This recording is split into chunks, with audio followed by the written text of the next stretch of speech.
Hey, what's up guys? Welcome back once again to another episode of Top 5 Poses. And one thing I'll mention is the inspiration for these poses comes mainly from two places. The first, of course, being the source material, the anime and the manga.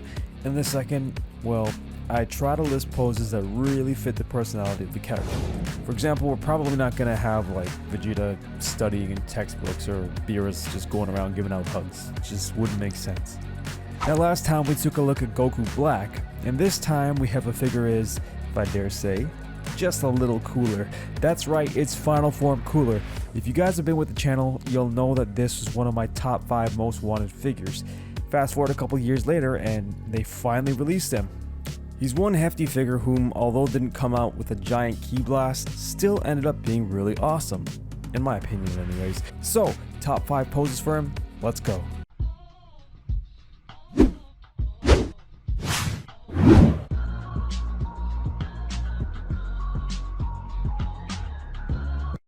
Hey guys, if you're brand new to the channel, don't forget to hit that subscribe button and definitely ring a ding ding that bell notification button. It helps the channel grow and it helps me bring you guys a lot more.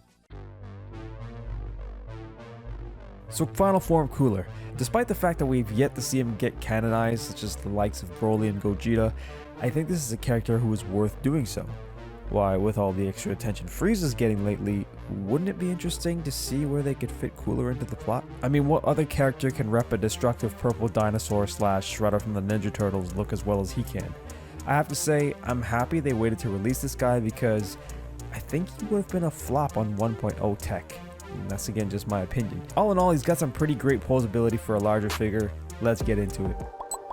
So first up at number 5 is the classic Death Beam pose. You knew this one had to be on here guys. It's synonymous to the Frieza family just as the Kamehameha is to the San family. Besides, Cooler's pose for the Death Beam is cooler than Frieza's in my opinion. He usually is in a much more commanding sort of posture, and this again is just a reference to Fighter Z. Now even though there's not a whole lot of craziness going on here, I think this pose works well for a couple of reasons. The first is that the figure takes up just enough space that the extended arm and slightly displaced tail balance everything out perfectly. Cell would be jealous. The second reason this simple pose works is that, to my earlier point, it adds to the dominance of Cooler's personality in addition to the imposing strength that this transformation suggested to bring at the time. It gives off the, oh crap, this guy's pointing and I already feel kind of threatened vibe. And lastly, by now your shelf space is probably running a little low, so in the interest of saving space, this is another simple pose which communicates large amounts of the character. A little bit of mystique going on with it too. Alright, so coming in at number 4 is another pose you probably guessed would be on this list, and that is Cooler performing the Supernova Attack. Now the reason I have this only slightly higher than the Death Beam and lower than the other 3 poses on this list is, first, this requires a stand, which doesn't make it as easily accessible as a Death Beam does. In addition, despite being a signature pose for Cooler, I see it more as a vanilla kind of pose than the other poses on this list. Having said that, you can still get pretty creative with this one. It's all about the angle of the shoulders and how much you flex the ab joint. Then, the legs and tail are pretty fun to mess around with as well. You probably want to have a bend in the knees to make it look a little bit more relaxed, as if they're kind of floating and dangling in the air. And as for the tail, you know, gravity's a thing, so it should probably be hanging down too. On its own, it's doing alright. But if you have any effect parts from Frieza or a third party effect like a fiery looking ki blast, then I'll kick this pose up a few notches. All in all, I'd say this pose definitely deserves a fighting chance in your display, at least one. Alright, so at number 3, I got a pose that I'm taking the name in reference to Team 4-Star's dub of the Cooler movie, and that is the Ima Plant Me a Dumbass Tree pose. This one's cool because it can double as just a powerful groundbreaking pose, kind of like you would see with an Iron Man figure.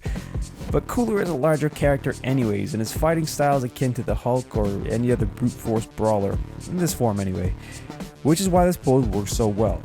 If you've got an uneven surface, then you can score some extra bonus points here and swap the flat feet out for the gripping feet, and that'll set this pose up for success that much more. Again, the shoulder angling is key here. Go too flush with the hips and it'll look just really awkward, like he's trying to pick something up at Walmart and he's got back problems. Then of course, you've got the free reign with the tail. Get creative here. And then yeah, you can choose a tree for him to plant. Then this pose gets that much better. I mean, just look at this. Tell me you wouldn't walk past the display and do a double take the first time you saw this. I think you will. Again, if you've got those crumbled rock effect parts, then that would make this an easily gram-worthy pose. Now, the reason this pose isn't higher on the list is that it really isn't capitalizing on the sheer size of the figure itself. And while it displays some brutality, I think it could be better, which is where the other two poses come in. Okay, so at number 2, this one might be a little bit morbid, guys. I just think it's cool. This is a pose I've yet to see anywhere else, and look at Cooler's tail. It seems pretty sharp, doesn't it?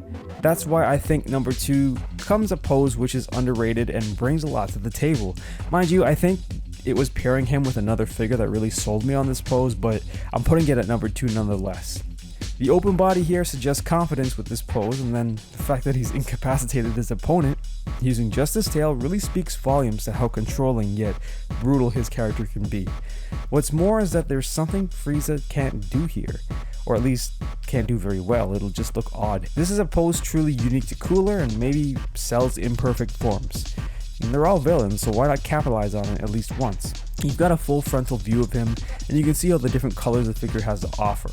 And as I was saying, pairing him with an actual figure for him to stab in this pose is a work of art. It brings that sort of Mortal Kombat finish him vibe to the display, which again, it's not something all characters in the Dragon Ball franchise can pull off very well in Figuarts form. If Cooler needed a realistic finisher, you'd probably see him doing something like this.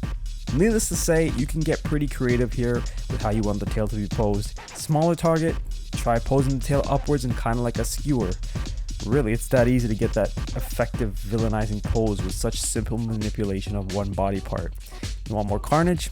Have him beating the crap out of a third figure at the same time that he's got one other figure impaled. The possibilities are endless here, guys. The only reason I didn't place this pose at number 1 is because it has no nostalgic factor to it whatsoever. Alright guys, so at number 1, I have Cooler performing that flying kick that you've all seen before somewhere. It's right from the movie, it holds some serious nostalgic factor. In addition to that, it really takes advantage of the large figure's impressive articulation. It also utilizes almost everything in the box, as it involved, for me anyway, swapping out majority of the body parts. The only drawback is that this is another pose which requires more space, a stand, and most likely another figure to pull off at 100% effectiveness. However, if you do end up doing all that, this is a showstopper right here. As with most of the other poses on this list, the angling of the shoulders in relation to the hips, it's key, guys, to selling this pose and having it looking like he's just trying to be a flying dinosaur. Now, if you manage to do everything correctly here, you'll have a pose that looks like it was ripped straight out of Fighter Z or the anime. Alright guys, so there you have it, my top 5 poses for Frieza's brother who had just that much more swag than him, Cooler. Like I said, I've wanted this figure in hand for the longest time, and now that he's here, I can happily say I'm not disappointed in the least. But what about you guys? Did you pick him up? How did you pose him? Did you end up changing him a couple times, or did you settle on one pose? Comment below and let me know, and until the next time, you know what I always say. May the best of your todays be the worst of your tomorrows. Peace. Enjoy the slideshow.